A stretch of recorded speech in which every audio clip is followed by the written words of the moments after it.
사람들은 보통 제사장 하면 구약의 제사장을 떠올립니다.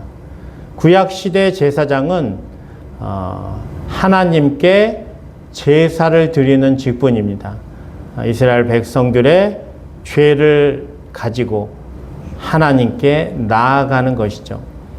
이 제사장은 아무나 세워질 수 없으며 반드시 하나님께서 세우신 자만 될 수 있는 특별한 직분입니다. 그러나 예수 그리스도께서 이 땅에 오셔서 자신이 직접 제물이 되셔서 하나님께 나아감으로 말미암아 구약시대에 드렸던 제사를 완전히 성취하셨습니다. 모든 사람들의 죄를 대신 짊어지고 예수님의 피값으로 말미암아 모든 사람들은 구원을 받게 되었고 예수님은 대제사장으로서의 직무를 잘 감당하게 되셨다는 사실입니다. 그런데 사도 바울은 오늘 자신을 복음의 제사장이라고 말합니다. 그래서 오늘 나누려고 하는 것은 복음의 제사장이란 무엇이고 또 그 복음의 제사장이란 어떻게 그 직무를 감당해야 하는지 살펴보고 은혜를 나누려고 합니다. 먼저 바울은 앞서 14절에서 15절까지 로마서의 기록 목적을 재진술하고 있습니다. 여러분, 바울은 로마교회 성도들의 신앙을 먼저 칭찬합니다. 14절 보세요. 한번 읽겠습니다. 내 형제들아, 너희가 스스로 선함이 가득하고 모든 지식이 차서 능히 서로 권하는 자임을 나도 확신하노라.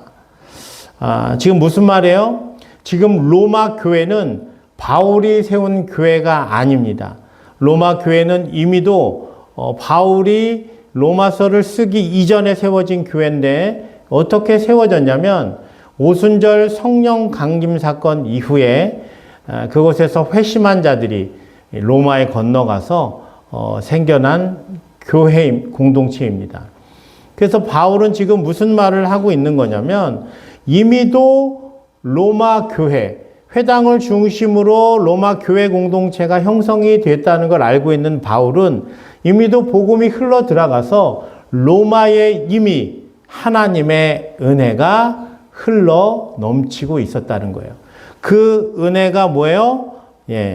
선함이 가득하고 모든 지식이 차고 능히 서로 권하는 자들이 된 것, 그것은 하나님의 은혜가 흘러 넘치고 있었다는 증거입니다. 그런데 바울이 지금 무슨 말을 하고 있는 거예요?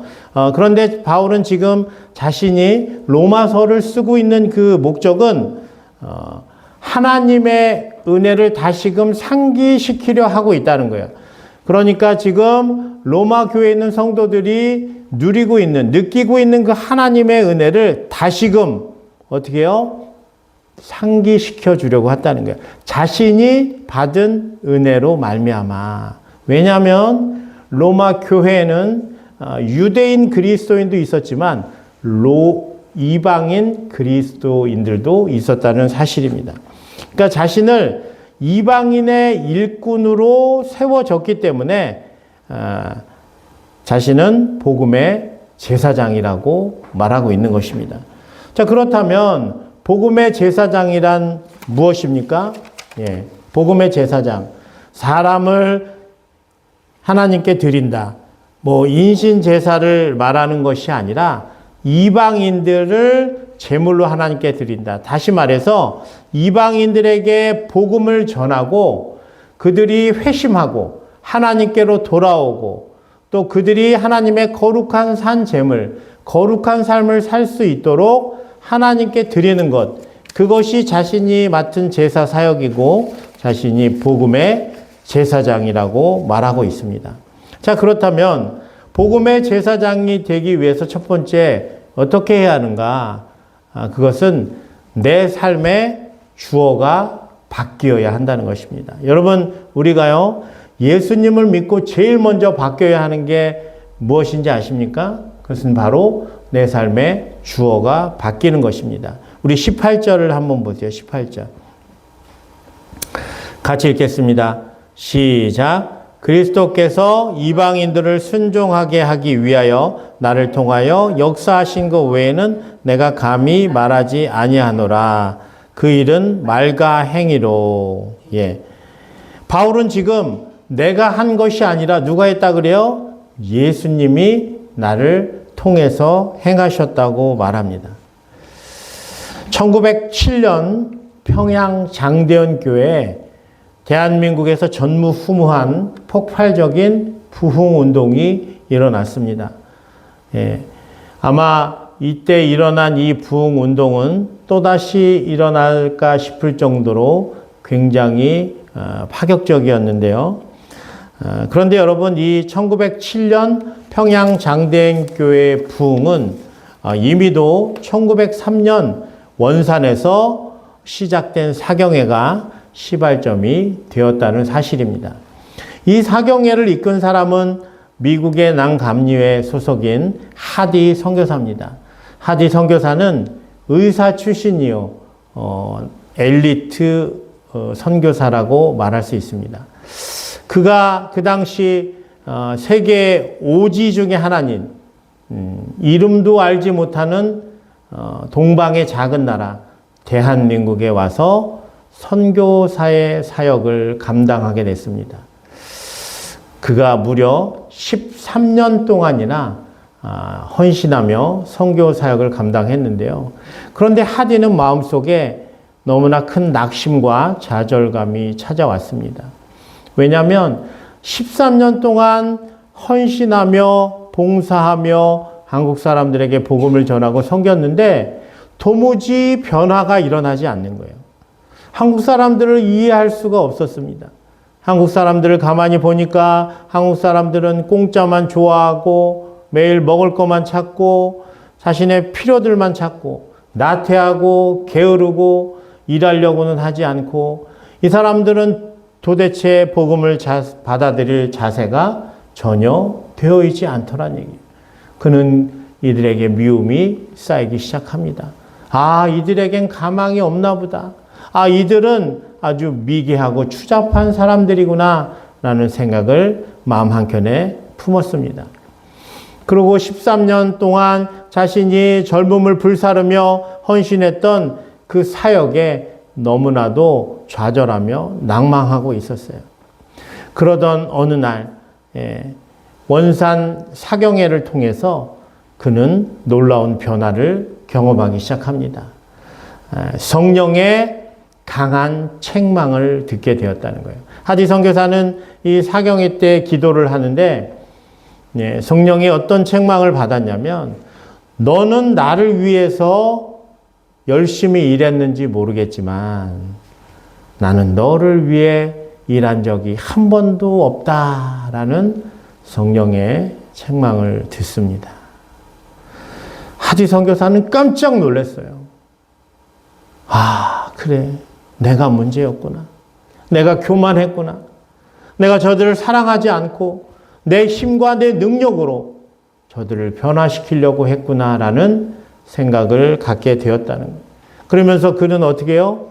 자신의 삶을 돌아보며 회개하며 죄를 고백합니다. 그 집회 때 하디 선교사가 자신의 죄를 성도들 앞에 고백합니다. 그랬더니 그 집회에 참여한 그 성도들은 하디 선교사의 죄의 고백을 듣고 자기들도 고백하기 시작합니다. 선교사님 아닙니다. 저도 선교사님을 미워했어요. 저도 그랬습니다. 아니요, 저는 이런 죄를 졌어요. 그래서 그 집회는 성령의 뜨거운 도가니가 되었다는 거예요. 많은 사람들이 회개하고 고백하고 그래서 그곳에서 폭발적인 부흥이 일기 시작했다는 거예요. 그것이 영적인 숨결이 되어서 1907년 4년 후인 평양 장대현 교회에서 부흥으로 이어지게 되었다는 사실입니다. 여러분, 우리가 깨달아야 하는 것은 우리는요, 사람을 변화시킬 능력이 없다는 사실입니다. 우리가 두 번째로 행해야 하는 것은 무엇입니까? 예수님만 자랑하는 삶이어야 한다. 예수님만 자랑하는 삶. 그러나 이게 말은 쉽지만 사실 그리 녹록지 않습니다. 왜요? 우리는 근본적으로 나를 자랑하고 싶어하는 아담의 DNA가 내 가슴 깊은 곳에 숨쉬고 있습니다. 그런데 오늘 17절을 보세요. 우리 17절 한번 다시 읽겠습니다. 17절. 자, 시작. 그러므로 내가 그리스도 예수 안에서 하나님의 일에 대하여 자랑하는 것이 있거니와. 그리스도 안에서 하나님의 일에 대해 자랑한다고 바울이 말하고 있습니다. 그러니까 바울이 지금 말하는 건 뭐예요? 자신이 복음의 제사장으로 부름받았지만 자신은 누구보다 제사장이 될 수 없다는 것을 예수님만 자랑한다는 말로 표현하고 있는 것입니다. 그러니까 여러분, 제사장이 먼저 깨달아야 하는 것은 뭐예요?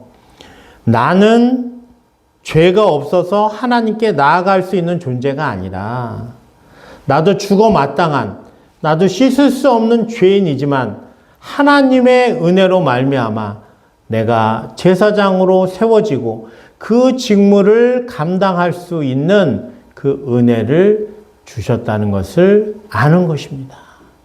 그것을 깨닫는 거예요. 그것이 제사장이 먼저 가져야 하는 마음의 자세입니다. 내가 이방인들보다 나아서가 아니라 나는 이방인들보다 못한 자지만 하나님의 은혜로 말미암아 그들을 섬길 수 있는 복음의 제사장이 되었다는 거예요. 나는 죽을 수밖에 없는 죄인이지만, 나는 씻을 수 없는 죄인이지만 나를 이방인의 제사장으로 세우신 주님을 만났기 때문에 내가 주님만 자랑할 수 있게 되었다는 것입니다. 여러분, 죽을 수밖에 없는 스펙을 가진 자가 어떻게 무엇을 자랑할 수 있겠습니까? 바울은 당시 12 제자들에 비해 너무나 압도적인 스펙을 갖고 있었어요. 바울의 스펙은 무엇입니까? 그는 로마 시민권자였어요. 로마 시민권자는 무슨 말이에요? 어느 누구도 함부로 건드릴 수 없는 신분을 갖고 있었다는 거예요. 그는 혈통적 유대인입니다. 아브라함의 후손입니다. 또 그는 바리새인 중에 바리새인입니다. 율법으로는 흠이 없는 자였어요. 그는 베냐민 지파입니다. 왕족이죠. 베냐민 지파에서 사울이 나왔죠. 그리고 그는 헬라어와 히브리어에 능통한 자입니다. 그러니까 바울은 지금 너무나도 완벽한 스펙을 갖고 있었어요. 허나 자신은 죽을 수밖에 없는 죄인이었는데 그 죄인이 가진 이 스펙은 자랑이 아니라 오히려 배설물로 버릴 수 있는 마음이 생겼다는 것입니다. 저도 지금 생생하게 기억하는 한 사건이 있습니다. 제가 한 27, 8년 전에 있었던 일인데요. 제가 부평 사동 지역에 살 때의 일입니다. 저는 그때 저희 모교회가 부평 남부역 쪽에 있어서 새벽에 거기를 가기는 좀 어렵고 해서 동네 작은 교회에 출석을 하게 됐습니다. 그것은 2층으로 기억이 되는데요. 그곳에 올라가서 하나님이 그때 새벽 예배 드리는 마음을 너무 뜨겁게 주셔서 새벽 예배를 그때 혼자 가서 드리고 있는데 목사님하고 사모님하고 저하고 이제 셋이 드렸어요. 목사님은 앞에 계시고 사모님 뒤에 계시고 저는 중간에 앉아서 예배를 드리고 있는데 목사님이 예배가 굉장히 빨리 일찍 끝나더라고요. 그래서 저는 이제 기도를 하기 시작했습니다.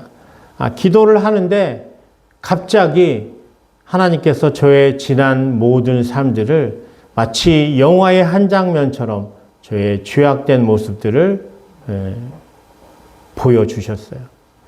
그래서 저는 그것을 보고 깜짝 놀랐습니다. 내가 너무나 많은 죄를 저질렀구나. 회개해도 끝이 없는 것입니다. 저의 더럽고 추악한 죄악의 모습들을 생각나게 하시는데 저는 견딜 수가 없었습니다.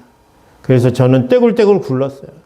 그리고 하나님께 회개하며 눈물이 흐르고 콧물이 범벅이 되도록 기도를 했습니다. 그리고 눈을 떠보니까 다 가고 아무도 없더라고요. 2시간 반이 지났습니다. 2시간 반 동안 회개 기도를 한 거예요. 그때 제가 무슨 생각이 들었냐면, 나는 죄인으로 태어났구나. 나는 죄인으로 출생했구나. 라는 사실을 깨닫게 되었습니다. 무슨 나에게 자랑이 있을까요? 아니, 그 어떤 게 나에게 자랑이 될 수 있을까요? 이제 바울은 말합니다. 18절 하반절에서 19절에 말합니다. 그리스도께서 바울 자신을 통해 행하시는 것을 나열합니다. 18절, 19절 보세요. 그리스도께서 이방인들을 순종하게 하기 위하여 나를 통하여 역사하신 것 외에는 내가 감히 말하지 아니하노라. 그 일은 말과 행위로 표적과 기사의 능력으로 성령의 능력으로 이루어졌다라고 말하고 있습니다. 왜 이러한 일들이 벌어졌는가? 자신이 복음의 제사장 직무를 감당하게 하시기 위해서 하나님께서 예수 그리스도를 통하여 자신의 말과 행위로 성령의 역사로 그 모든 구속 사역, 구원 사역을 감당하게 하셨다는 것입니다. 어디부터 어디까지요? 예루살렘부터 일루리곤까지 복음을 편만하게 전하기 위해서. 여기 지금 일루리곤이라고 말하는 것은 지중해 동부 지역입니다. 근데 바울은 이제 마지막으로 스페인 지역으로 가려고 했어요. 왜냐하면 거기가 바울이 생각한 땅끝이라고 생각했기 때문에 자신이 땅끝까지 복음을 전한다고 생각을 했습니다. 그런데 그 전에 내가 동부 지중해 지역까지는 복음을 편만하게 전했다. 왜요? 내게 성령께서 역사하셔서 내 말과 행위로 또 기적과 능력으로 표적으로 많은 일들을 행하셨다는 거예요. 나는 복음의 제사장을 감당하기 위해서, 복음을 전하기 위해서 이 모든 일들이 나에게 행해졌다라는 것을 말하고 있습니다. 복음의 능력은 생명을 살리는 것이기 때문에 그렇습니다. 말씀을 맺겠습니다. 사랑하는 우리 진리의 교회 성도 여러분, 오늘날 복음의 제사장은 누구입니까? 주님의 감당할 수 없는 구원의 은혜를 받은 저와 여러분들입니다. 우리 모두가 다 복음의 제사장입니다. 그러므로 우리 모두 복음의 제사장의 사명을 감당해야 될 줄로 믿습니다.